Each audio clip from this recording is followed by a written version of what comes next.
मालेगांव शहर के हद्दी में आयशा नगर पुलिस स्टेशन में कल पुलिस ने शोएब अख्तर सिराज अहमद इस आदमी को पकड़ के उसके पास से 56.9 ग्राम 56.9 ग्राम एमडी पाउडर जब्त की है, जिसकी कीमत 2,27,600 रुपये है और उसके ऊपर गुना दाखिल करके उसको अरेस्ट भी किया है।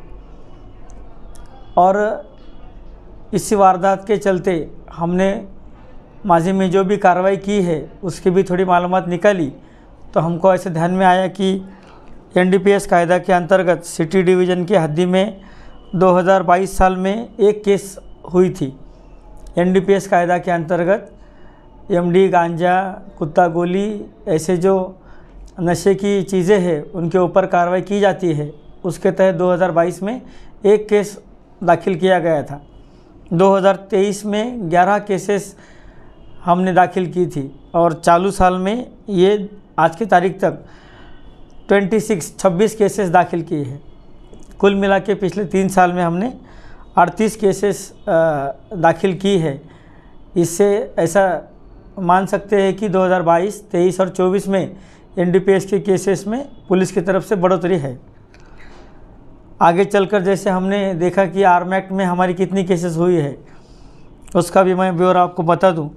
2022 में 33 केसेस आर्म्स एक्ट के अंतर्गत की गई थी, जिसमें बंदूक हो, चाकू छुरी हो, तलवार हो, ऐसी चीज़ें जब्त की जाती है। ऐसे 33 केसेस हमने 2022 में की थी। 2023 में 39 केसेस हमने दाखिल किया था। इतने गुनों में आरोपी और मुद्देमाल जब्त करके पुलिस स्टेशन में गुना दाखिल करके उसके आगे कार्रवाई की थी। चालू साल में 2024 साल में आज की तारीख तक 71 केसेस हमने दाखिल की है और पिछले 3 सालों में कुल मिला के वो आंकड़ा जाता है 143 केसेस। और आप देखोगे तो 2022, 23 और 24 में आर्म्स एक्ट के केसेस में बढ़ोतरी है। खास करके 2023 के 39 केसेस में 2024 में 71 तक हम पहुंच चुके हैं।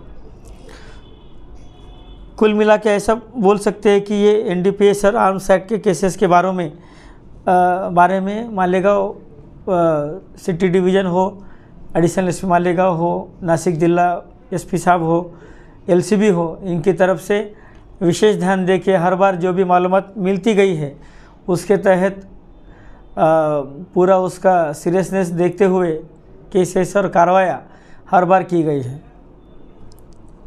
अभी जो इलेक्शन के दौरान 1 नवंबर को जफरनगर एरिया में पवारवाड़ी पुलिस स्टेशन के हद्दी में किसी एक आदमी ने जो तकरार दी थी कि मुझे किसी कार्यक्रम के बाद कोई लोगों ने ऑटो में अगवा किया और कहीं दूर ले जाके मुझसे मारा पीटी की, उसमें भी पुलिस ने पूरी तफ्तीश की तो उसमें ऐसा ध्यान आया है कि वह गुना साफ झूठा निकला है।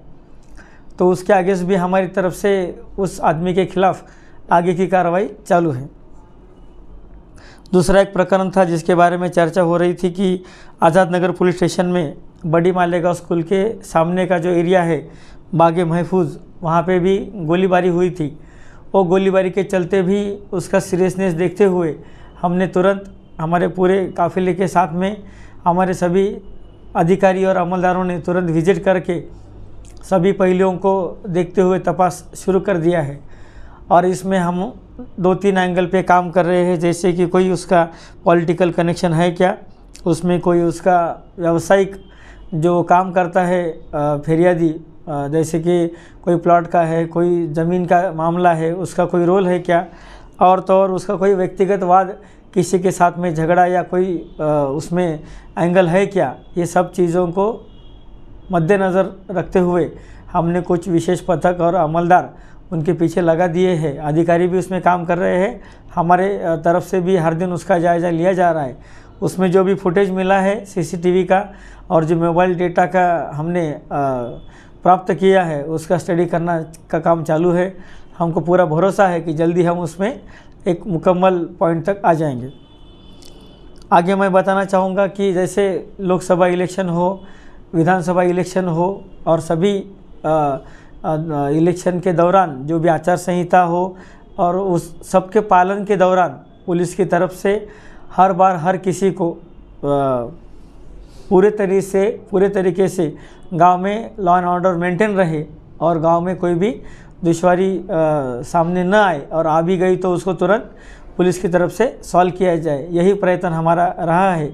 उसमें हमने जो नया कानून आया है BNSS एक्ट, उसके तहत जो पावर पुलिस को दी गई है 163 एक्ट के अंतर्गत हम लोगों को प्रोहिबिटरी ऑर्डर करके कुछ चीज़ों के लिए हमने उनको मनाही की थी। उसके अंतर्गत भी हमने जो पुलिस स्टेशन से जितने भी प्रस्ताव, उनमें से कोई राजकीय कार्यकर्ता हो, कोई सामाजिक कार्यकर्ता हो या जिनका गुने का रिकॉर्ड हो, जिनके ऊपर गुने दाखिल थे, उनका रिकॉर्ड निकाल के हमने उनको इलेक्शन के टाइम के दौरान गांव में न आने के लिए ऑर्डर निकाले थे और वो सभी ऑर्डर के चलते अपनी गांव में दोनों इलेक्शन अमन से चैन अमन से पार हो गए हैं।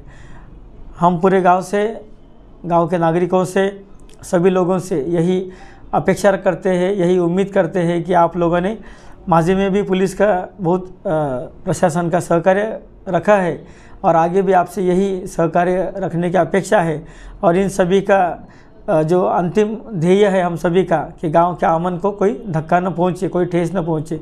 और मेरी आप सभी से विनती रहेगी कि किसी भी तरह की कोई भी अफवाह पे आप कभी भी ध्यान ना दें। पुलिस को हर मालूमात तुरंत पता करवाए, पुलिस स्टेशन को कांटेक्ट करें। हमारी तरफ से इस गांव के चैन अमन के लिए हर पूरा कोशिश जारी रहेगा। धन्यवाद। डायमंड कारपेट, हमारे वहाँ कारपेट, ग्रास, हेडलोन, रेलवे वाला कारपेट होलसेल रेट में दिया जाता है। हमारा पता याद रखें, मुस्तफ़ा बंगार बाजार, डायमंड कारपेट।